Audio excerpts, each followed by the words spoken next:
All right, guys. As I'm sure many of you guys know, the final episode for part one of Attack on Titan aired last week. It left us on quite a bit of a cliffhanger. A little bit of what happened with us in the past week. We decided, as I'm sure a lot of people have decided as well, to catch up on the manga instead of waiting for part two. And so today we're here to kind of culminate all of our knowledge and propose any final questions for the final chapter since that's not being released for almost another week. So we're just going to kind of talk about that today. Yeah. So by the time this drops, actually, the final chapter should be like right around the corner.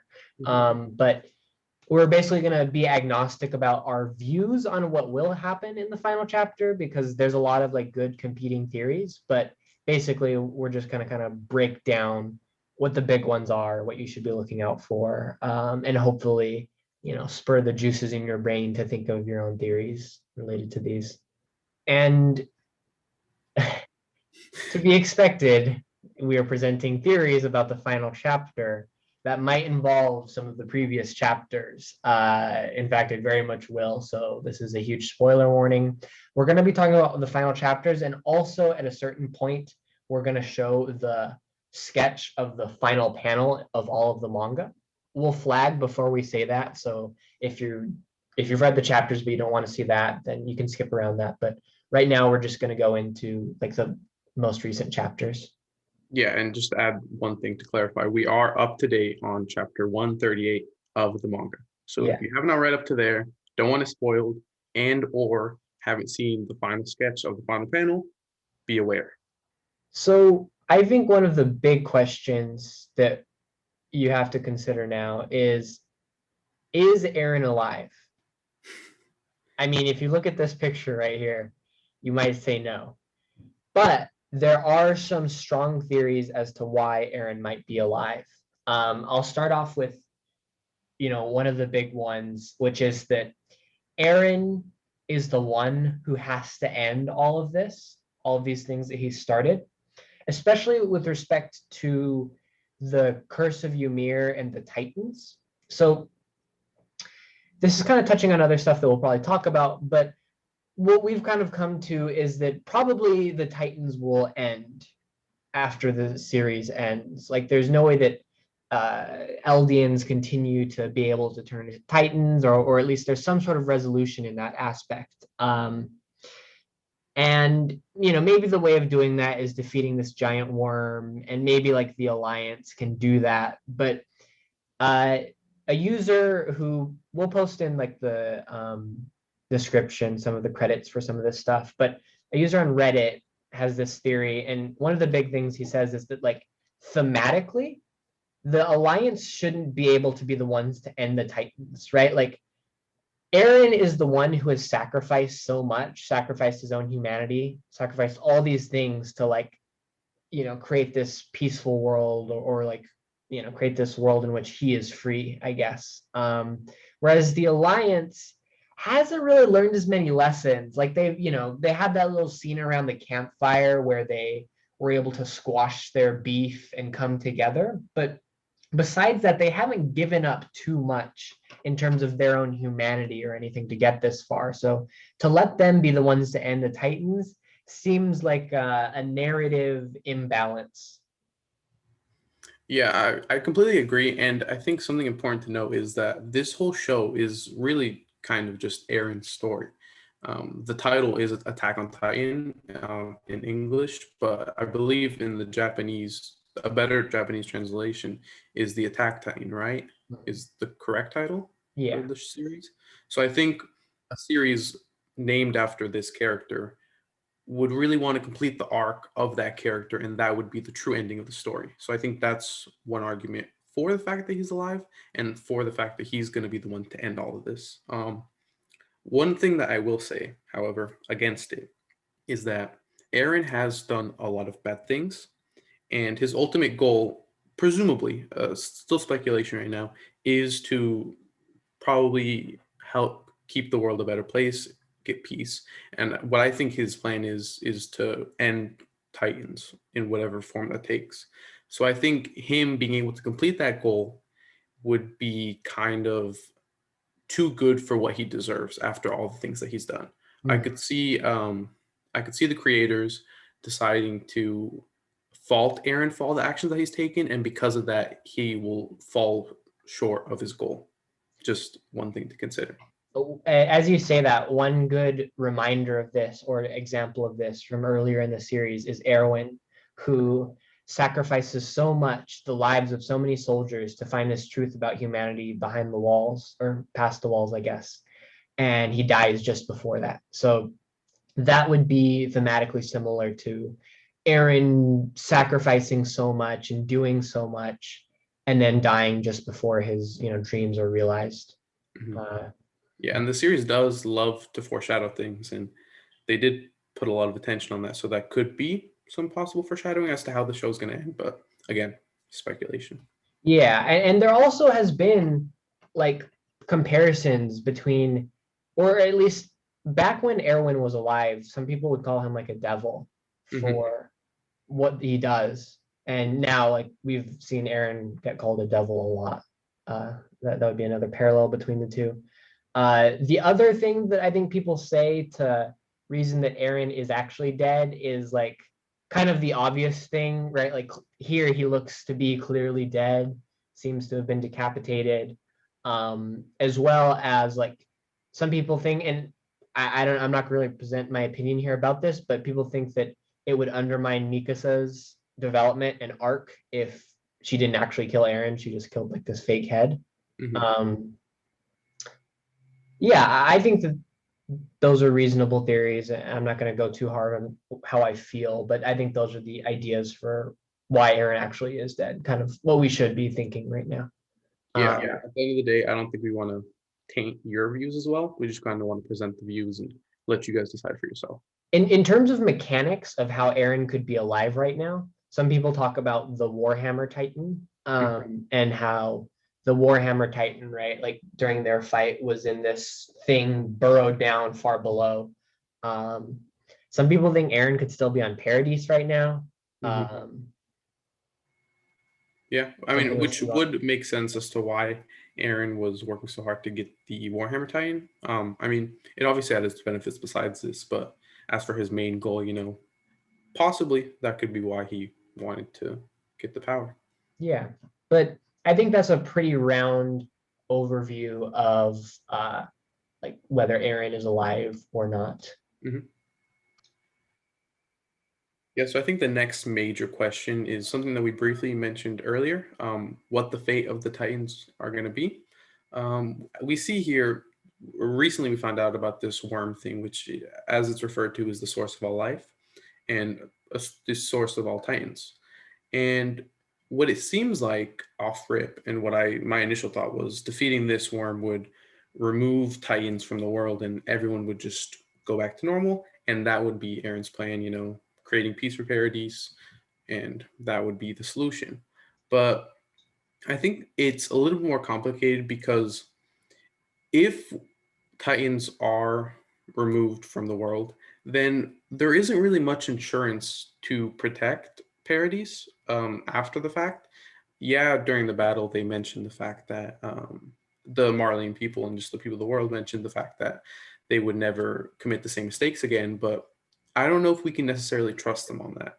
So it's pretty ambiguous, I think, as to what the result will be after all this fight and whether or not Titans will be removed. Yeah. So I think some points towards Titans being removed from society is that maybe that's the only way that the cycle ends, right? Like as long as Titans exist, Eldians will be seen as this race of people who can be turned into Titans and probably be oppressed. Um, so yeah, that's a reason that Titans might not exist. And then yeah, like you said, if they don't exist though, then Paradise doesn't have much insurance, and it is Paradise's fault somewhat that like 70% something of the world's A large percent. population is now dead. Um, yeah, so it's not super clear, but I do feel that, and okay, I'm gonna flag right here. We're gonna talk about the final panel a little bit, Yeah. but one point from the final panel that makes me think that Titans will get removed is the fact that if you don't know what the final panel is, let me actually pull it up real quick. Right, so this is the final panel. This is some person holding a baby and saying, "You are free." Uh, we're going to talk later about who we think these people are, Mhm. but this baby is probably an Eldian. And if you are an Eldian and you still have this curse of Ymir, or not even the curse of Ymir where you'll die in 13 years, but if you have the ability to turn into a Titan, it's hard to imagine truly considering yourself free. Mhm. Furthermore, I think that this baby definitely doesn't have one of the 9 Titans, even though 2 of those, or at least one of those, should be floating around right now. And assumedly, this is a baby that is going to be born. We'll talk more about is this Historia's baby, but likely this baby would have received one of the Titans, but I just don't see how a baby can be free if they're going to die at the age of 13, which makes me think that Titans might be done. Yeah, to touch on what you're talking about with the baby here, the line "you are free" can only really make sense in two contexts. Either one, the curse of Titans, just being cursed to become a Titan, is removed from the equation. So the baby won't have to worry about ever being uh, ever being discriminated against because it's an LD and it can turn into a Titan. So that's one solution. The second solution is that everyone's dead. And so there is no one to discriminate against this baby. I think those are the only two situations where this line can make sense. You are free. So I think what makes more sense, and I think what they were trying to do with the fact that we had presumably 2 Titan shifters die recently as to when the birth would assumably be, is it was kind of a red herring. Because, like you said, if this baby is born with a Titan shifter specifically, then it will die at the age of 13, and that's not freedom. Being cursed to live those 13 years wouldn't incite this kind of line, especially as a final panel. So I think the fact that Titans are going to be removed from the equation, or Aaron's going to completely succeed and kill everyone, are the two most likely situations. So the other thing about like the fate of Paradise is the fate of our main characters that we've seen throughout the series. We talked about Aaron just now, but as for the rest of them, the ones who are alive right now are Armin, Mikasa, Levi, and I guess if you count like Peak, Rhina, and Annie, Mhm. Falco too, I guess. Yeah, But flying the rest around. of them are, sorry, what'd you say? I was just saying he's just flying around. Yeah. Yeah. But the rest of them are either Titans right now or just dead. Uh, as we can see in this panel, Connie, John, and Gabby are all Titans. In terms of, this is going to be a little bit less theory agnostic. I have like a theory here. Like I feel like Gabby is going to have to get turned back into a human because otherwise Falco's whole arc is just trashed. Because Falco's whole thing since day one has been like, I'm going to protect Gabby and make sure that she doesn't at first turn into the armored Titan and only live a short life. But like, yeah, Gabby I think has to come back to life, especially with the fact that there are 3 Titan shifters just in the area chilling, Mhm. um, fighting the worm. There's a good chance that one of them, in the same fashion as like how Porco gave his Titan to Falco, there's a good chance that one of them gives it to Gabby. Would make sense if it was Reiner. Who knows? Yeah, it does seem like this could honestly go both ways. I don't think this really speaks to the fact that we were just talking about earlier about whether Titans can stay around because regardless of the situation, either Titans are removed and they turn back to humans, or Titans stay and, as you said, the ship just pass on. One thing that I will mention though, and this kind of goes into how I think this will all end, is if Gabby weren't in that equation, I definitely think the people there would be dead or cursed, in whatever fashion, either stay Titans or be dead. Mm. Because because um Aaron's main motivation in this series, as we've recently found out, is to protect his friends, protect Paradise. the people he holds most dear, and that's kind of been his driving force this whole time. So to have the people closest to him suffer because of that seems like poetic justice, and the seems like the sentence that Aaron's kind of deserved after all the actions that he's made. I do think that in some way or another he's gonna have to pay for his actions, and I think this could possibly be it. Just something to bring up. Yeah, that makes sense. And yeah, I think it would feel a little contrived if John and Connie got brought back to life. Yeah. Yeah. So one of the other points that I think is like a good reading spot for theory is Ymir's smile in the final panel of 138. Why is she smiling? What's she got up her sleeve? I think that, we talked about how defeating the worm could be relevant to ending Titans, but I also feel like Ymir has to play some role in ending the Titans. Um, and yeah, so Ymir is obviously somebody with a very tragic life. A basic reading of this would just be that Ymir is happy to see like affection finally between two people who like care about each other. Um, yeah, what are some of your thoughts? Yeah, so I think this definitely has some significance that we're going to find out soon, because this scene is just so intimate between Mikasa and Eren. And the fact for the creator, Isayama, to just throw in Ymir in the background is definitely not an accident. So I think we could definitely rule that out. As you said, she does have a tragic backstory, and she hasn't really been given much affection in her life. So to see that could warrant that kind of response. But I think it's more of a personal attachment here. I think in one way or another, she has been either rooting for Eren or she cares for Eren regardless. And I think to see the person that she cares about here finally have his happy-ish ending would kind of put a smile on her face. Yeah, But that also goes into a lot of speculation as to what's been going on with Eren and Ymir. But I don't think that there is really much of a clear answer here. yeah, yeah.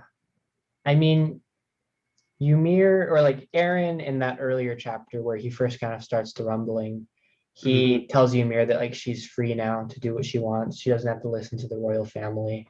Uh, Yeah, and it feels like maybe like this could be related to that, and that not only is she now like free and that she doesn't have to, stay in paths and just do whatever the royal family tells her, but now she like sees the outside world, sees what things are like, sees like how things could be better. mhm, There's also like a very good chance that her and Eren have been connected in a strong way, and that they're both founding Titans. They could share a lot of thoughts and memories with each mhm, other. But and then Eren is possibly like happy in this moment mhm. to see Mikasa finally embracing, her own thing instead of listening to Eren. So it's not super clear what Ymir is smiling about here, but I think it could be relevant to the next chapter.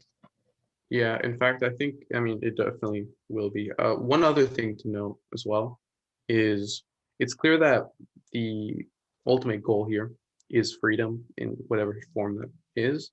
Mhm. And as you said, Ymir and Eren have been working together to kind of accomplish this goal. Mhm. And if their goal did go through flawlessly, I mean, we don't really know exactly what the plan was and what they were intending to do. But if this truly was the end of their plan and it succeeded, it could be her smiling because they have finally achieved freedom. But again, we don't really know if their plan went foolproof or not, but it seems like that could also be a possibility. Yeah. Uh, that's pretty much for this part, but another flag. The next thing we're going to talk about is the final panel of the manga. And so Yeah. if you don't want to see that, then that's probably the end of the video for you. Yeah. Yeah, so as we briefly showed earlier, this is the final panel of the manga. We see a man here holding a baby, announcing "You are free," and I think what my mind specifically initially goes to is the only other baby that's been significant in this, I guess, part, which is Historia's baby. We know Historia's been pregnant, and we know that she was giving labor, I believe it was 2 chapters ago. So it seems pretty reasonable to assume that this baby is Historia's baby. Um, so that's the first part. And then we Right. have the man holding him, or the baby. We don't know the gender. um, I think it's easy to assume that this is two people, either Grisha or Aaron, both of which holding very different meanings behind them. And I think one thing that I don't want to do is give you exactly my thoughts because I don't want to convey anyone. I think this is something that you should kind of work out your own. But I do think it's interesting to note the fact that the main goal of our protagonist is freedom, and the final line is saying you are free. So Mhm. that's just a little bit of a hint as to what I think. But yeah, what were you Yeah. thinking? So in terms of pairings here, right? Like the guy is like probably Grisha or Aaron. Hmm. The baby is probably Historia's baby or possibly Aaron if the guy is Grisha. Hmm. Um, some other rarities that might happen. I think I saw someone say that maybe the guy is Historia's baby and the baby is that guy's kid. Hmm. Um, the guy's the farmer. No, that's definitely not the truth. Yeah. But yeah, even if you don't believe that Aaron is the father, then this is definitely not the farmer in the final panel. Yeah. Um, I think that's one thing we can all agree on. yeah. A lot of this theory too hinges on whether you think Aaron is the father or not. Hmm. But like they've dropped too many hints. It could be a red herring, but I feel like Aaron's got to be the father here. The Yeah. next thing to consider, though, is if we think that this is Aaron and Historia's baby, what are the necessary like logistical things to get this to happen, right? Because if you assume that Aaron's dead, then well, maybe this could be happening in the paths or something. That has been like a nebulous thing throughout this whole series. Like dead people appear in the paths, and live people do too. Hmm. Um, so maybe that could work, or even like Zeke went in the paths to see Grisha, and they like hugged. Uh, so this could be in the paths if you think that Aaron is dead. If you think Aaron's alive, it's possible that Aaron, yeah, like is still in Paradise and just went back and is hugging his baby or something. Maybe after the rumbling completes or however you believe that happens. One more thing to note about like identifying the person. Some people have said, and I claim not to be an expert here. I'm just an armchair linguist, but uh, the Japanese here is omae wa jiyu da, which like the omae here is sort of like a rougher way of speaking and like a pronoun that Aaron uses a lot. So some people have Hmm. attributed that to evidence that this is Aaron. Uh, yeah. But yeah, to specifically talk about the methods as to what would get us here, just briefly, I think it comes down to only two different possibilities. Either we have the paths method, where this is someone that is dead, or it's just real life and it's the person. I think in the latter example, where it is just the actual person being there holding this baby, I think it's pretty safe to assume that this is Aaron. And this obviously has implications for the past things we've discussed. But yeah, that's the first one. For the paths theory, that's, I think, where we can kind of go into whether we think it's Aaron or not. Because if Aaron was dead, this can be possible because we've seen in a previous chapter, paths allows you to kind of transcend time and be at different events at different points in time, even before you were even born. We saw Aaron taking the figure of Kruger back when Grish was talking to him on the wall. That I think could be a similar effect that's happening here. And we also saw Aaron speaking to Grisha while he was about to eat the founding titans. So I think what's most probable here is that this is a paths situation, which complicates the situation. But ultimately, I think the message here is that Aaron's goal was achieved and freedom is now a possibility. Yeah, which is kind of a hard thing to swallow when you think about the fact that Aaron has done such heinous things to achieve his goal, but that could be the cool ending of Attack on Titan. We really don't know. Hmm. But this is the final panel, assumedly. That's what Isayama said. So Unless he debates us all, which would yeah, he could debate us all. But yeah, I think that's pretty much it. Drop your theories below on what's going to happen in the final chapter, because in previous videos we've been a little bit hesitant to ask you to drop stuff because we didn't well, know everything. yeah, we weren't caught up with the manga or anything. We could say some heinous stuff, but nobody knows how it's going to end except for Isayama and the publisher or whatever. I Yeah, think we it like was finally like completed the Tuesday, like maybe even Thursday or Friday yeah, before. yeah. I believe it was Thursday, but I could be wrong. Yeah, it's like the Thursday before, so it's only been completed for like 3 days or something at this point. Yeah, So we're pretty much all on level playing field on the level playing field here. So drop whatever you'd like. We'll be interested to read it. yeah, But with that being said, like and subscribe, and we'll catch you guys next week with maybe some more Attack on Titan. yeah. Who knows? We'll have to read it on Friday and then see. Yeah, we will have to see.